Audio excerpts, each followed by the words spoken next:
predchádzajúcich dieloch sme videli, ako Hanička a Murko našli v truhlici čarovné semienko. Zasadili ho a dúfali, že im vyrastie kúzelný kvet. Vyrástol. Vďaka kúzelnému kvetu Murko rozpráva a Hanička a Simi rozumejú reči zvierat. Spoločne hľadajú nezbedné mačiatka, ktoré Murkovi spapali večeru. Sliepočka s kohútikom im poradili, aby zašli za pani Kurou. Varovali ich ale pred pani Milou, ktorá ju chcela upiecť.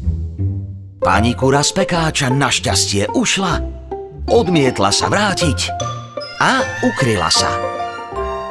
Haničku, Murka a Simi poslala do lesa za ujom ďatlom, ktorý vraj niečo videl a mohol by im poradiť, kde tie nezbedné mačiatká hľadať.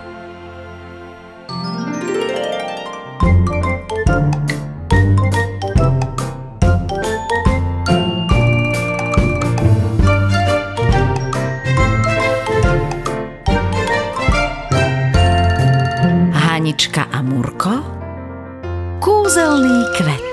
Vidíte niekde ďatla? Tam je nejaký vták. Dobre som počul, že ďateľ? No teda, čiapočku síce máte, ale nie je červená, takže ďateľ asi nebudete však. Samozrejme, že nie som ďateľ. Som orol a čiapočku mi dal pán. Pomáham mu loviť. To sme nevedeli, pán orol. No a nevideli ste niekde pána ďatla? Nevidel, ale počul. Myslím, že nebude ďaleko.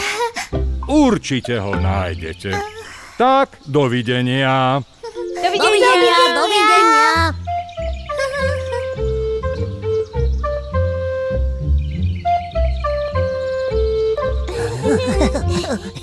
A čo tamten? Ale veď to je predsa sova. Ale prečo nespí? Veď je to sova. A sovy predsa cez deň spia.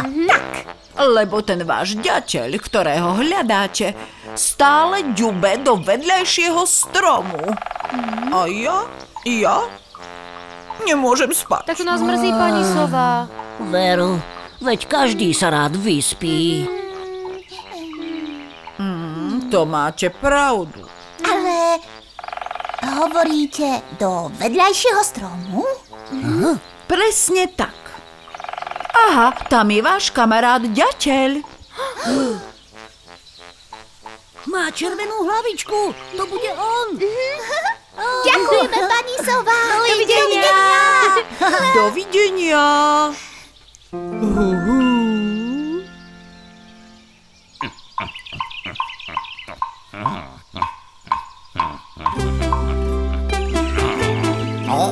Ďalší červík.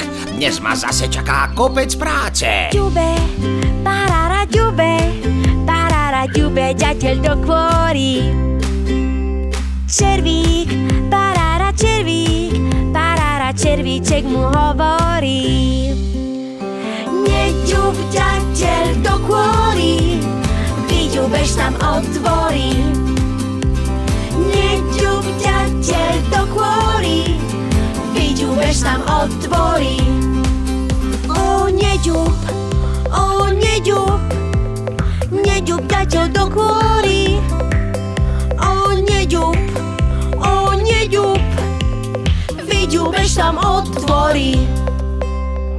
Ďube, parara ďube, ďateľ do kôry. Červík, parara červíček mu hovorí. Neďub, ďateľ do kôry, vyďubeš tam otvorí.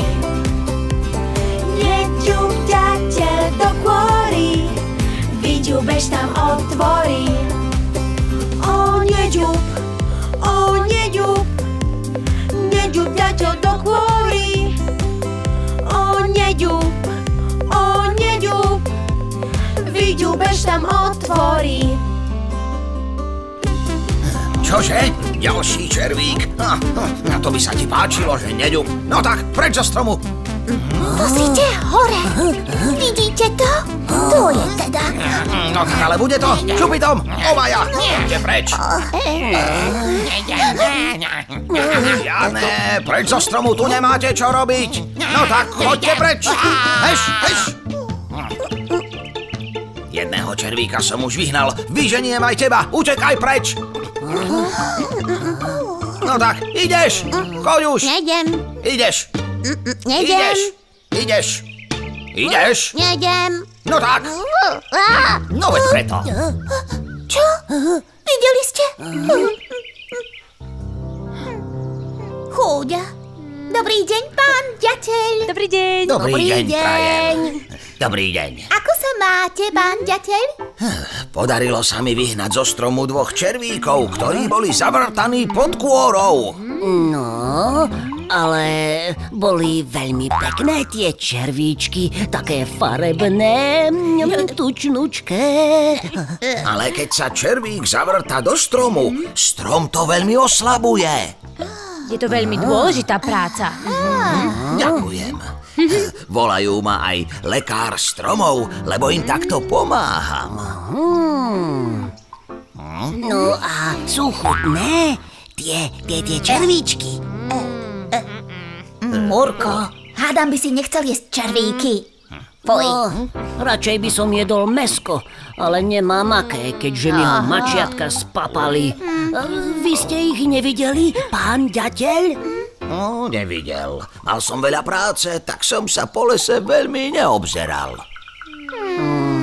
Veru, škoda. No, ale nesmúďte. Skúste sa spýtať líšky alebo ježka. Videl som ich tam niekde pobehovať po lese. Možno niečo videli. Ďakujeme za tým, pán ďateľ. Snad nám pomôžu. Ďakujeme. Málo. Idem skontrolovať ďalšie stromy. Dovidenia, kamaráti. Dovidenia. Dovidenia.